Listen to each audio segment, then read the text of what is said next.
আমরা জানি আমাদের রাসূল আকরাম সাল্লাল্লাহু আলাইহি ওয়াসাল্লাম তিনি যেই সময়ে নবুয়ত প্রাপ্ত হয়েছিলেন, প্রেরিত হয়েছিলেন, সেই সময়টা, সেই যুগটা খুব ভালো ছিল না। পৃথিবীর ইতিহাসে সেই যুগটাকে বলা হয় আইয়ামে জাহেলিয়াত। সেই যুগটা হলো বর্বরতার যুগ, সেই যুগটা হলো অন্ধকারের যুগ। সেই যুগে আরব জাতি তারা ছিল খুবই অনুন্নত। তাদেরকে বলা হতো উম্মি, অর্থাৎ তারা হলো অশিক্ষিত জাতি। তাদের মধ্যে কোনো সভ্যতা, কালচার কোনো কিছুই গড়ে ওঠে নাই। তারা ছিল একেবারেই আরব্য, অনুন্নত, বেদুইন, শিক্ষাহীন, কুসংস্কারাচ্ছন্ন একটা জাতি। মারামারি, কাটাকাটি, খুনাখুনি ছিল যাদের নিত্য নৈমিত্তিক ব্যাপার। পৃথিবীর ইতিহাসে সবচেয়ে বর্বর মানুষ ছিল তারা। সেই সমাজটাকে, সেই মানুষগুলোকে মাত্র 23 বছরের ব্যবধানে আল্লাহ রাসূল সাল্লাল্লাহু আলাইহি ওয়াসাল্লাম এমন এক পর্যায়ে উন্নীত করেছিলেন, যেই যুগকে, যেই সময়কে বর্বর যুগ বলা হতো, সেটা খায়রুল কুরুন, পৃথিবীর ইতিহাসের সর্বশ্রেষ্ঠ যুগে পরিণত হয়ে গেল। যেই মানুষগুলো ছিল সবচেয়ে বর্বর মানুষ, সেই মানুষগুলো পৃথিবীর ইতিহাসের সবচেয়ে শ্রেষ্ঠ এবং সোনার মানুষে পরিণত হলো। তো এটা কিভাবে হলো? কিসের মাধ্যমে এই পরিবর্তনটা আসলো? সেটা আজকের পৃথিবীর জানা দরকার, সেটা আজকের মুসলিম উম্মার জানা দরকার। কারণ আজ আবার পৃথিবীকে একটা জাহেলিয়াত গ্রাস করে নিয়েছে। ওটা ছিল প্রাচীন যুগের জাহেলিয়াত, আর আজকের যেই জাহেলিয়াত মানুষকে গোটা পৃথিবীকে গ্রাস করেছে, সেটা হলো আধুনিক, বরং চরম এবং অতি আধুনিক জাহেলিয়াত। বর্বরতার যুগের জাহেলিয়াতের চেয়ে আজকের যুগের জাহেলিয়াত আরো অনেক বেশি নৃশংস। সেই যুগের বর্বরতার চেয়ে আজকের বর্বরতা আরো অনেক বেশি ভয়ঙ্কর। সে যুগের মানুষ বর্বর হলে 2-400 মানুষ খুন হতো, আর এখনকার যুগের বর্বরতার মাধ্যমে একসাথে লক্ষ কোটি মানুষকে খুন করা হয়। আবার সেই যুগের মানুষ, বর্বর মানুষ, মানুষকে হত্যা করলে নির্বিচারে, নিরপরাধ মানুষকে হত্যা করবে, এটা একটা অপরাধ বলে মানুষ বিবেচনা করত। আর আজকের যুগের বর্বর মানুষরা লক্ষ কোটি মানুষকে খুন করার পরে সেটাকে সভ্যতা বলে নাম দেয়। কাজেই আজকের জাহেলিয়াত সেই প্রাচীন যুগের জাহেলিয়াতের চেয়ে আরো ভয়ঙ্কর। এই জাহেলিয়াতকে পরিবর্তন করতে হবে। এই জাহেলিয়াতের কবর রচনা করতে হবে।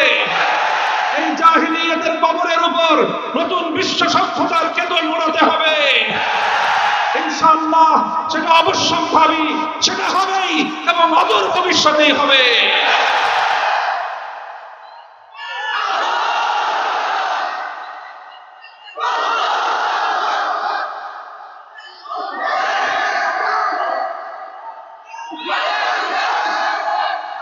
প্রশ্ন হলো, ইসলাম তো বিজয়ী হবেই। পৃথিবীর দিকে দিকে ইসলামের বিজয়ের পূর্বাভাস পরিলক্ষিত হচ্ছে। পৃথিবীর বিভিন্ন দিগন্তে ইসলামের চূড়ান্ত বিজয়ের সূর্যোদয়ের পূর্বেকার সুবহে জাদিদ দেখা যাচ্ছে। প্রশ্ন হলো আমার আর তোমার জন্য, যে আমরা আমাদের এই ভূখণ্ড থেকে ইসলামের সেই অগ্রযাত্রার মিছিলে আমরা কোথায় থাকবো? সম্মুখ সারিতে থাকবো, না আমরা পশ্চাৎ পথ থেকে যাব?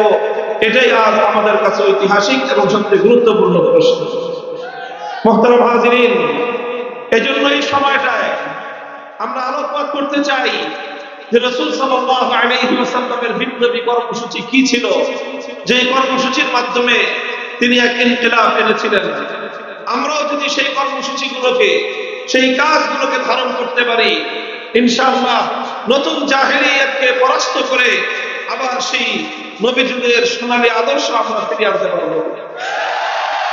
هو الذي بعث في الأميين رسولا منهم يتلو عليهم آياته ويزكيهم ويعلمهم الكتاب والحكمة وإن كانوا من قبل لفي ضلال مبين। আল্লাহ পাক রব্বুল আলামিন বলেন যে তিনি এক নিরক্ষর জাতির নিকট এক রাসূলকে প্রেরণ করেছেন, চারটি কাজ দিয়ে। কয় কাজ? চার কাজ দিয়ে তিনি পাঠিয়েছেন। সেই চার কাজ হলো রাসূল সাল্লাল্লাহু আলাইহি ওয়াসাল্লামের বিপ্লবের মূল চার কর্মসূচি। লক্ষণীয় বিষয় হলো এই চারোটা কাজের কেন্দ্রবিন্দু একটা জায়গায়, আর সেই সেন্ট্রাল পয়েন্ট, সেই কেন্দ্রবিন্দুটা হলো কিতাবুল্লাহ তথা কোরআনে পাক। আল্লাহ নবীর জীবনের বিপ্লবের সকল কর্মসূচি কেন্দ্রীভূত ছিল কোরআনে পাককে কেন্দ্র করে, আল্লাহর কিতাবকে কেন্দ্র করে। এই জন্য আমরা ইতিহাস থেকে লক্ষ্য করলে বুঝতে পারবো, সিরাতুন নবী পর্যালোচনা করলে আমরা বুঝতে পারবো রাসূল আকরাম সাল্লাল্লাহু আলাইহি ওয়াসাল্লাম সেই জাহেলিয়াতের, সেই বর্বরতার কুহেলিকা ভেদ করবার জন্য অন্ধকারের প্রাচীরে সর্বপ্রথম যে আঘাত ফেলেছিলেন, যে আঘাত অন্ধকারের প্রাচীর শুদ্ধ কাঁপিয়ে দিয়েছিল, সেটা ছিল তিলাওয়াতে কিতাবুল্লাহ। কোরআনে পাক এমন এক কিতাব যে এর তিলাওয়াত শুনলেই কর্ণকুহর দিয়ে প্রবেশ করে মানুষের হৃদয়ে গিয়ে হৃদয়ের মধ্য দুয়ারে কড়া নাড়ে এবং সেই হৃদয়ের মধ্য দুয়ারগুলো খুলে দেয়। অসংখ্য মানুষ শুধু আল্লাহর কোরআনের তিলাওয়াত শুনে হেদায়েত পেয়ে যায়। সিরাত আসহাবুন নবী সাল্লাল্লাহু আলাইহি ওয়াসাল্লামে ঘটনা পাওয়া যায়, হযরত আবু বকর রাদিয়াল্লাহু আনহু তিনি একবার মক্কা ছেড়ে চলে যাচ্ছেন, থাকবেন না আর মক্কায়। রাস্তার মধ্যে এক ব্যক্তির সঙ্গে দেখা, একজন নেতা, সরদার কিসমের মানুষ, ইবনু দাগিনা তার নাম। জিজ্ঞাসা করলো, আবু বকর কোথায় যাও? বললেন, আমি মক্কায় থাকবো না। কেন থাকবেন না? মক্কার মানুষ আমাকে জুলুম নির্যাতন করেছে, উত্তপ্ত করে, বিরক্ত করে, আমি আর মক্কায় থাকবো না। ইবনু দাগিনা বলল যে না আবু বকর, তোমার মতো পরোপকারী মানুষ, মানুষের উপকার করাই যার ধর্ম, তোমার মতো এইরকম একজন সোনার মানুষ, মাটির মতো নরম মানুষ, তুমি যদি মক্কা ছেড়ে চলে যাও, এটা মক্কার অধিবাসীদের জন্য চরম লজ্জা এবং বদনামের বিষয় হবে। তুমি চলো আমার সাথে, কেউ তোমাকে ডিস্টার্ব করবে না, অন্যায় অত্যাচার করবে না, আমি তোমার দায়িত্ব গ্রহণ করলাম। ইবনু দাগিনা আবু বকর রাদিয়াল্লাহু আনহুকে নিয়ে মক্কায় আসলেন। মক্কার অধিবাসীদেরকে ডেকে বললেন যে এটা কেমন আচরণ তোমাদের, যে তোমাদের আচরণে আবু বকরের মতো সোনার মানুষ একজন সে মক্কা ছেড়ে চলে যাচ্ছে, যদি সে চলে যায় গোটা আরবের মধ্যে তোমাদের বদনাম ছড়িয়ে পড়বে যে মক্কার লোক দুষ্ট, তাদের আচরণে আবু বকরের মতো মানুষ টিকতে পারে নাই। কাজেই তোমরা, আমি দায়িত্ব নিচ্ছি, আবু বকর মক্কায় থাকবে, তোমরা কেউ তাকে কোনো উত্ত্যক্ত করতে পারবে না, বিরক্ত করতে পারবে না। মক্কার লোক কি বলেছিল? ইতিহাস বুখারী শরীফের হাদিসের কিতাবগুলো উল্টান। মক্কার লোকেরা বলেছিল ঠিক আছে, আবু বকর থাকুক মক্কায়, আবু বকর একজন সম্মানিত সম্ভ্রান্ত একজন মানুষ, সে থাকুক, তার জন্য অনেক ছাড় আমরা দিব। আবু বকর আমাদের বাপদাদার ধর্ম ছেড়ে দিয়ে মুহাম্মাদের ধর্ম গ্রহণ করেছে সাল্লাল্লাহু আলাইহি ওয়াসাল্লাম, আমরা না হয় সেটাও মেনে নিলাম। আবু বকর মুহাম্মাদের ধর্মের দাওয়াতি কাজ করে, সেটাও না হয় আমরা মেনে নিলাম। মুহাম্মাদের উপর নাযিলকৃত কিতাব, সেই কিতাব সে তেলাওয়াত করে, সেটাও আমরা মেনে নিলাম। কিন্তু আবু বকরকে একটা শর্ত মানতে হবে। কি শর্ত? যে আবু বকর তেলাওয়াত করে করুক, কিন্তু ঘরের মধ্যে দরজা জানালা বন্ধ করে তেলাওয়াত করতে হবে।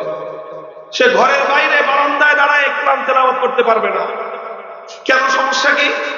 ঘরের মালিক আবু বকর, বারান্দার মালিক আবু বকর, কাজেই সে তার ঘরে বারান্দায় জানলা খুলে দরজা খুলবে না, বন্ধ করবে, সেটা তার ব্যাপার। তোমাদের সমস্যা কি?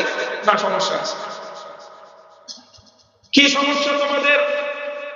মক্কার মানুষেরা বলেছিল আবু বকর রাদিয়াল্লাহু আনহু যখন তার ঘরের উঠোনে দাঁড়িয়ে উন্মুক্ত জায়গায় আবেগ কথা কণ্ঠে আল্লাহর কোরআনের তেলাওয়াত শুরু করে দেয়, তখন গোটা মক্কার মধ্যে এমন একটা পরিবেশ তৈরি হয়, চুম্বক যেমন লোহাগুলোকে আকর্ষণ করতে থাকে, মক্কার মানুষের ঘরগুলো থেকে ছোট ছোট বাচ্চারা পর্যন্ত আবু বকরের আবেগ কথা কণ্ঠের তেলাওয়াতে মুগ্ধ আর পাগল হয়ে তারা আবু বকরের তেলাওয়াত শুনবার জন্য বাঁধ ভাঙা জোয়ারের মতো ছুটতে আরম্ভ করে। গোটা মক্কার মধ্যে একটা বিপ্লব সাধিত হয়ে যায়। আবু বকরের তেলাওয়াত গোটা মক্কার মধ্যে হালচাল তৈরি করে দেয়, বিপ্লবের পরিবেশ তৈরি করে দেয়, মানুষের বদ্ধ দুয়ারগুলো খুলে দেয়, অন্ধকারের কুহেলিকা বের করে প্রতিটি মানুষের হৃদয়ের মধ্যে হেদায়েতের বীজ বপন করে। এই জন্য মক্কার লোকেরা শর্ত আরোপ করলো, আবু বকর তেলাওয়াত করতে পারবে কিন্তু আমাদের কোন মক্কার মানুষের কর্ণকুহরে যেন আবু বকরের তেলাওয়াতের আওয়াজ পৌঁছতে না পারে। মুহতারাম হাজিরিন, প্রমাণ করে কথা যে আল্লাহর কোরআনের তেলাওয়াত এমন এক ইফেক্টিভ, এমন একটা পাওয়ারফুল কিতাবের তেলাওয়াত যে এই তেলাওয়াত পৃথিবীর যেখানেই হবে সেখানেই হেদায়েতের ফুল ফুটবে। এজন্যই আমরা বলি এই কোরআনের তেলাওয়াত এর গুঞ্জরণ ছড়িয়ে দাও ঘরে ঘরে, মুসলমানদের পাড়ায় পাড়ায়, কণ্ঠে কণ্ঠে আল্লাহর কোরআনের তেলাওয়াতের পরিবেশ তৈরি করো, সমস্ত জাহিলিয়াত বিজড়িত হবে ইনশাআল্লাহ। আলহামদুলিল্লাহ, এই তেলাওয়াতে কিতাবুল্লাহর ঐতিহাসিক দায়িত্ব শত শত বছর ধরে এই জনপদে পালন করে আসছে আমাদের মাদ্রাসার বক্তব্য হেফজখানাগুলো। বলেন কথা ঠিক না বেঠিক? এই জাতির সন্তানদেরকে কোরআনে পাকের তেলাওয়াত শিক্ষা দেয় বক্তব্য হেফজখানায়। হেফজখানার শিক্ষার মাধ্যমে মুসলমানদের সন্তানদের হৃদয়ের মধ্যে আল্লাহর কোরআন অঙ্কন করে দেওয়া হয়, খোদাই করে দেওয়া হয়। এই সন্তানরা যেখানেই যায় কোরআনের তেলাওয়াত সেখানে যায়। এরা ঘরে থাকলে কোরআনের তেলাওয়াত তার ঘরে হয়, এরা রাস্তায় থাকলে এদের কণ্ঠে আল্লাহর কোরআনের তেলাওয়াতে বাংলার পথ ঘাট বিমোহিত হয়। বাংলার গোটা বাংলাদেশ এই সকল হাফেজে কোরআনের তেলাওয়াতের কণ্ঠের আওয়াজে গুঞ্জরিত হয়। কাজেই এই শিক্ষাকে আরো ব্যাপক করতে হবে। হাফিজ হুজুর রহমতুল্লাহ আলাইহি তখন বলতেন ৬৮,০০০ বাংলাদেশের গ্রামে ৬৮,০০০ কোরআনের বক্তব্য কায়েম করতে চাই। এখন গ্রাম আরো অনেক বেড়েছে, জনপদ আরো অনেক বেড়েছে, প্রতিটি জনপদে আল্লাহর কোরআনের তেলাওয়াতের শিক্ষার জন্য বক্তব্য করতে হবে। সেই সঙ্গে আজ আমরা বাংলাদেশ, এই বাংলাদেশ আজ এক নতুন বাংলাদেশ। জুলাই এবং আগস্টের বিপ্লবের পর এটা তাওহীদের জন্মভূমি বাংলাদেশ, এটা তাওহীদের জন্ম লালন ভূমি এক বাংলাদেশ। এই বাংলাদেশে এখন আমরা অত্যন্ত যৌক্তিক কারণে একটা কথা বলতে চাই, সেটা হলো আমার বাংলাদেশের রাষ্ট্রীয় খরচে, রাষ্ট্রীয় আয়োজনে, রাষ্ট্রীয় ব্যবস্থাপনায় যেই প্রাইমারি স্কুলগুলো চলছে, সেই প্রাইমারি স্কুলগুলো চলে জনগণের ট্যাক্সের পয়সায়। ভবন নির্মাণ হয় আমাদের ট্যাক্সের পয়সায়, শিক্ষকদের বেতন নির্ণয় হয় আমাদের ট্যাক্সের পয়সায়, সকল পাঠ্যপুস্তক ছাপানো হয় জনগণের ট্যাক্সের পয়সায়।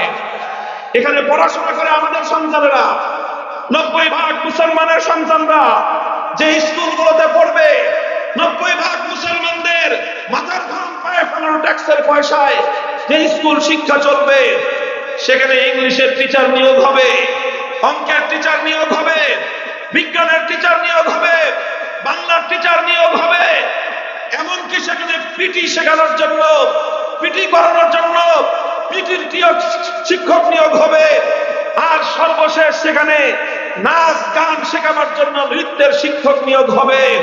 এবার আমরা বাংলাদেশে কণ্ঠে আওয়াজ তুলতে চাই, লাখো কণ্ঠে প্রতিটি প্রাইমারি স্কুলের জন্য বিশুদ্ধ কোরআনের তেলাওয়াত শিক্ষা দেওয়ার জন্য একজন করে নুরানি মুআল্লিমের শিক্ষক নিয়োগ দিতে হবে। এই আওয়াজ দেখেন, এটা শুধু আলেমদের জন্য না, কারণ আলেমদের সন্তানরা তো বেশিরভাগ মাদ্রাসায় পড়ে। কথা বলেন ঠিক না বেঠিক? আমাদের সন্তানরা আলহামদুলিল্লাহ মাদ্রাসায় পড়াশোনা করে, যা শেখা তাদেরকে আমরা মাদ্রাসাতেই শিখিয়ে দেই। এটার প্রয়োজন বাংলাদেশের আপামর জনগণের জন্য। বাংলাদেশের জাতীয় শিক্ষা ব্যবস্থা, মুসলমানদের রাষ্ট্রের জাতীয় শিক্ষা ব্যবস্থা, আল্লাহর কোরআনের বিশুদ্ধ তেলাওয়াত বিবর্জিত এই শিক্ষা মুসলমানদের শাসনের বাংলায় চলতে পারে না। এই জন্য যারা শিক্ষাবিদ আছেন, স্কুল কলেজগুলোর শিক্ষা ব্যবস্থার সঙ্গে যারা জড়িত আছেন, শিক্ষক ভাইরা, শিক্ষিকা বোনেরা, যারা ব্যবস্থাপনার সঙ্গে ম্যানেজিং কমিটির সদস্যরা যারা রয়েছেন, এরপরে যারা প্রশাসনের সঙ্গে জড়িত আছেন, আপনারা এই বিষয়ে উদ্যোগ গ্রহণ করেন। এখন বলছি উদ্যোগ গ্রহণ করেন। যদি এই বিষয়ে আপনারা যথাযথ পদক্ষেপ নিতে ব্যর্থ হন, সেদিনের জন্য অপেক্ষা করুন। গোটা শিক্ষা ব্যবস্থা আমরা নিজেদের হাতে তুলে নিয়ে আমাদের সন্তানদের শিক্ষার দায়িত্ব আমরাই গ্রহণ করব।